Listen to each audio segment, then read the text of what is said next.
Let's go, babe. But I didn't meet your friend, that manager guy. Don't worry. It's all taken care of. You told him about me? Yeah, kid. It's all arranged. Say it again. You're a star, kid. My little shooting star. Say it again, Fred. Jeez. Hey, what's the hurry, Freddie? Fred? Hey, you know, I don't want you to feel like I'm nagging or anything, but don't you think it's about time I met your friend down at the Onyx? It's been a month since you told him about me. Hey, you're not coming away, right? It's getting late. I've been thinking a lot about my anthem. Whenever I get a really good idea, I write it down in my diary before it puts off in my head. And you know what's come to me the other day? That all the really knockout acts have something more different going on, you know, like a signature bed. And I thought my thing could be aloof. Give them just enough to feel hungry, but always leave them wanting more. Once I get a name for myself, maybe we could open up a club in Vermont, you know? You could run it, and I could be the headliner. Get off! What's the idea? Wake up, kiddo. You're never gonna have an act. Says who? Face it, you're just some hoe. I'm the furniture salesman. But you got connections. You know that guy? There's no guy. Yeah, that That's night. the first time I set foot in that joint. Had to take a bet from a trombone player. So you never told anyone about me? Look, sugar, your hot stuff. I understand things get a piece of that. Look, we had some laughs. Should leave it at that. Fred, you can't do this! You get off me! You touch me again, I'll put your lights out! You're a liar, Fred! Yes, so what? You lied to me! That's right, sweetheart. That's right. You son of a bitch! You son of a bitch! You son of a bitch! You son of a bitch! You son of a bitch! You son of a bitch! You son of a bitch!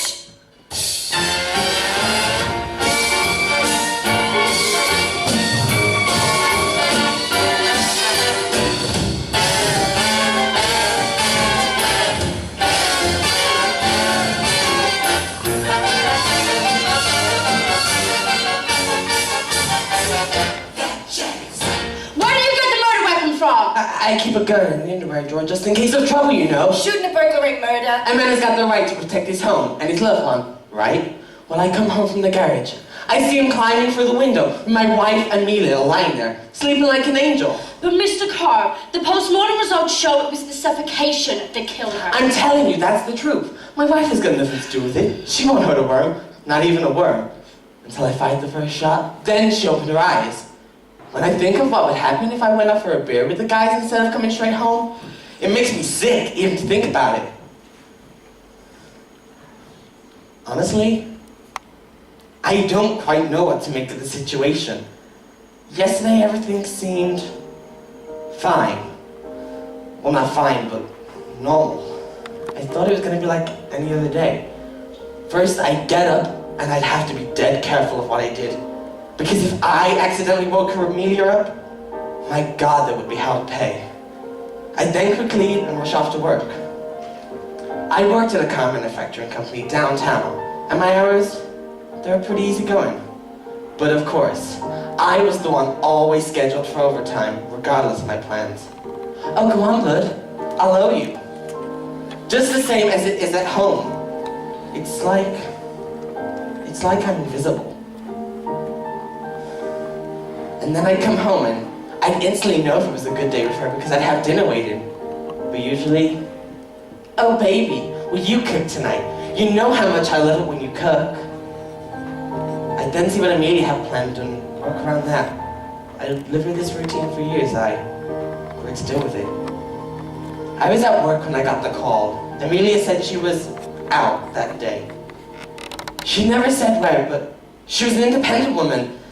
And the day I married her, as we signed the papers, she whispered in my ear, "This piece of paper doesn't give you the right to control me." And she made it very clear with her tone of voice she was the one that made the rules. It sounds funny, but that's one of the things I love about her.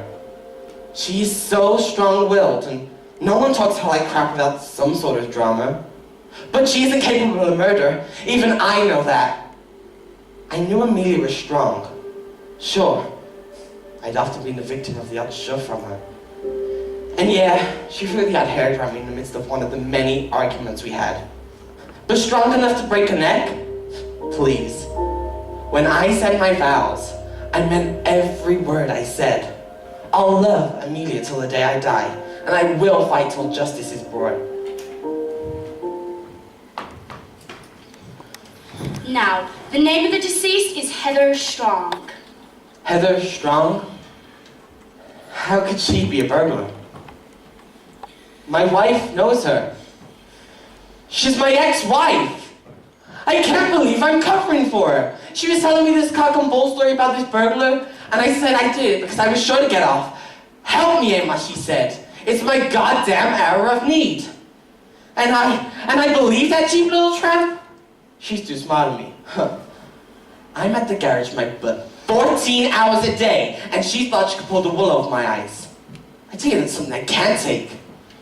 And this time, she pushed me too far.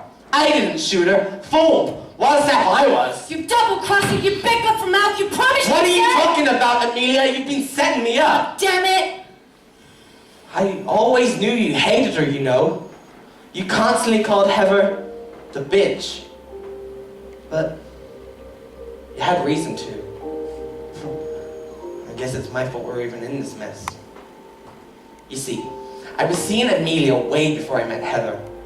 But Heather, well, she knew I was weak and, well, she trapped me. I was in love, well, I thought I was, and now I know I wasn't. And it ended pretty soon after myself and Heather married. During the marriage, we had 2 kids, and that's where I kept in contact with Amelia. She was always happy to babysit, and Amelia said she'd always knew I'd come back to her. And I did. The custody battles that drove Amelia wild. She was always on edge, and she named Heather her little rag doll. Amelia was sure she had Heather wrapped around her little finger. As I said, she was very dominant. You're a disloyal husband! Down, Mrs. Carr! Look, it's true. I shot her. But it was self-defense. She was trying to attack me. She tried to put a carrier bag over my head, so I grabbed her around the neck and put the carrier bag over her head instead. The bitch.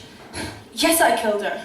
And I would kill her again. Once was enough. Come on, District Attorney Harrison says this is a hanging case. Hanging? Wait a minute, what do you mean, hanging? Hanging? What do you mean, hanging? Electric chair? I'd rather hang than have the electric chair. Lethal injection? I don't deserve a lethal injection. Not so confident anymore, are you? Take her to the Cook County Jail.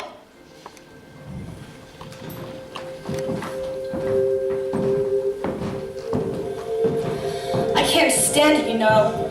The way she walks around here like she owns the place. Actually, she reminds me of that bitch. That bitch that ruined my life.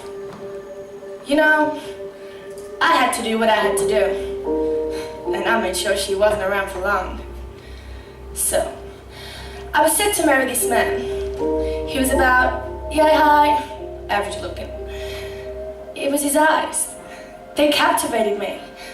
We used to tell each other everything. We were inseparable. We were in love.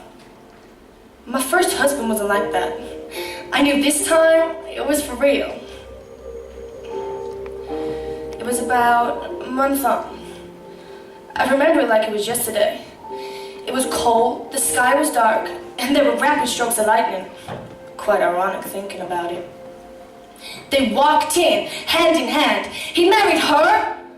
I stood tall and stared straight through her, my eyes glaring into hers. I could see she was weaker than me. I stood there and worked up how much damage I could do to her in one go. Momentarily, I put that thought to the back of my twisted mind. The contact we made between us, would you believe? I looked after their children. I'm surprised they got to see the light of day. Obviously, he began seeing me again. That dumb bitch knew he was always going to be mine. When the custody battle began, I held that knife so close to her neck, forcing her to withdraw her criminal complaint against him. If she'd have moved, she would have been gone a lot sooner. Her caving in then was the worst choice she was yet to make. I knew I had her wrapped around my little finger. I could toy with her whenever and wherever I wanted. She was like my little rag doll. Anyways, I told her to come to my mother's house. It was urgent. She did as she was told, and that's when I did it.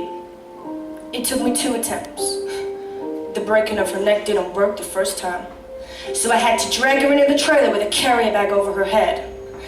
The poor soul died when I grasped her neck so tightly into my palm, it fit perfect. Like God had this plan for me.